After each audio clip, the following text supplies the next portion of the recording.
Today, I'm talking about a new heart rate monitor, the Polar H9.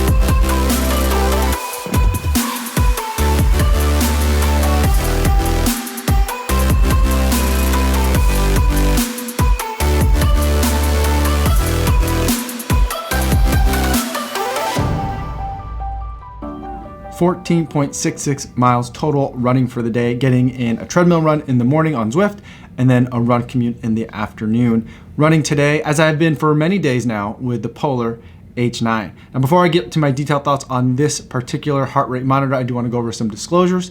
This is a heart rate monitor that was sent to me by Polar for the purpose of review. However, they're not paying me to make this video or to use this heart rate monitor, and no one's gonna get a chance to preview any of my footage before you guys get a chance to see this video on YouTube. Now, the disclosures out of the way, let's talk about the Polar H9. Now, Polar has 3 different heart rate monitors. I've tested and I've been running with 2 of them.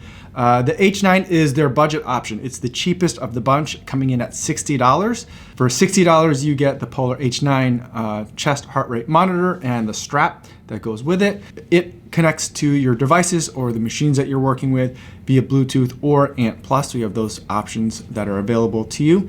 At $80, Polar has the OH1, which is the armband monitor, the optical sensor that I've been using. And for all of my testing for the past about 2 weeks now, all of my runs have been with both the OH1 and the H9. I've also been running with 2 different watches. At the highest end of Polar's external heart rate monitors is the H10, which is a $90 heart rate monitor chest strap.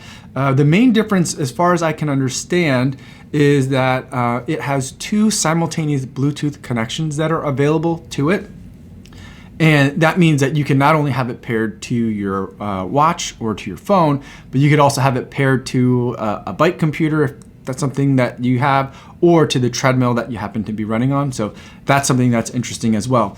For someone like me who is running and training by heart rate, there's really 2 things that I'm looking for. What's the price, and is it accurate enough for me to do my training? And so let's take a look at some of the data in terms of the runs just from today, and I'll pick another one from a little bit of a longer run that I've had with it last week. So for today, and I'll go over to my screen here real quick. By the way, I'm out of town on a work trip, so I'm making this video at 6:15 in the morning in a hotel room by myself. So the walls here are really thin, so I think my neighbors can hear. I heard their alarm clock like on their phone going off, so I don't know if they hear me talking to the camera. But anyway, so let's take a look at the treadmill. And it looks like the data is really pretty much spot on. I think though that I'm a little bit colorblind, so I can't really tell which graph corresponds to which heart rate monitor without looking at it really closely. It looks like all the peaks and valleys are coming at about the same time and about the same magnitude. The difference, I attribute this difference in terms of how one is shifted over just a little bit.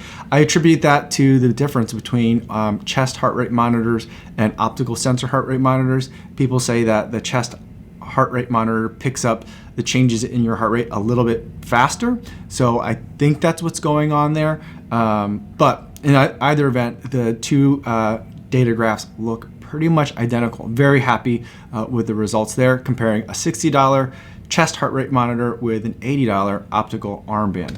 Then if we take a look at another run from last week, I'm going to show you 2 tracings from a run I did last week, a little bit over an hour on a longer run commute home, about 7 miles or so, and show you the tracings, and they look pretty similar. I mean, the heart rate tracings themselves don't look similar, but the differences between the 2 tend to be pretty similar. And so again, the slight variation is what I would attribute to the difference between the chest heart rate monitor and the optical sensor that's on the armband. So what do I take from this? I think that the H9 is a really capable, very affordable heart rate monitor. that's available as an option. Now, for the way that I train as a runner, I don't need to really be connected to multiple things at the same time. And so for me and a lot of people, I'm going to be recommending the H9 over the more expensive H10.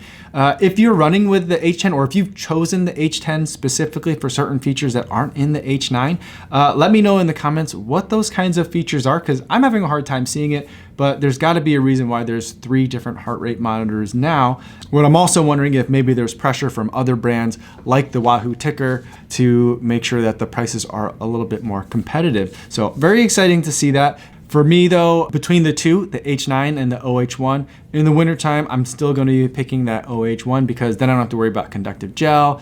There was one time during one of my runs that I did notice that even though I had conductive gel on the strap, I'm doing it up here, but that's not where it goes, just so you guys can see it on camera. But I had the H9 on and I had the gel on and I felt like I was getting a good solid connection, but I wasn't getting a reading on the watch. So there's times where that has happened. Well, there was one time that I remember. So for that reason, because I'm still running in cold weather, I'm gonna be sticking with the OH1.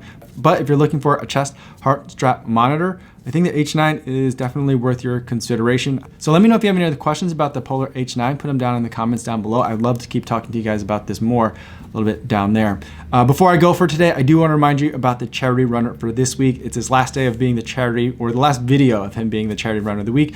And I wanted to share with you guys a message that Yu Sze Tong had sent. Yu Sze Tong is going to be running the Tokyo Marathon and raising money for the Nippon Foundation. And he came in with a wonderful comment after seeing all of the generous support that you guys have been giving to him. He says, "Thank you to everyone who has generously donated to my fundraiser, and thank you, Michael, for helping me with promoting this cause. I really appreciate the support and will do my best in the marathon to not disappoint Team KOFUZI." So that's great to hear from people. I don't always hear back from people, and that's totally okay. I don't do it to hear back or to get thanks, but when it does happen, it is greatly appreciated. And I did want to share that message with you guys, since you guys were donating so much more money than I was donating myself. And also, don't forget that Univeda is also going to be helping out the charity runner of the week, not only for this week, but for the rest of the month as well. So check in the description if you're interested in Univeda gels anyway. Use the promo code that's in the description and you'll get 5% off, and 5% will go to the charity runner for the week. So thank you to Unived for their support, and thank you to you guys for your support as well. So great to see what we can do when we all run together as a pack. That's all I have for today, everybody. Thanks so much for making it all the way to the end of the video, and I will see you guys tomorrow. Yo, what's going on?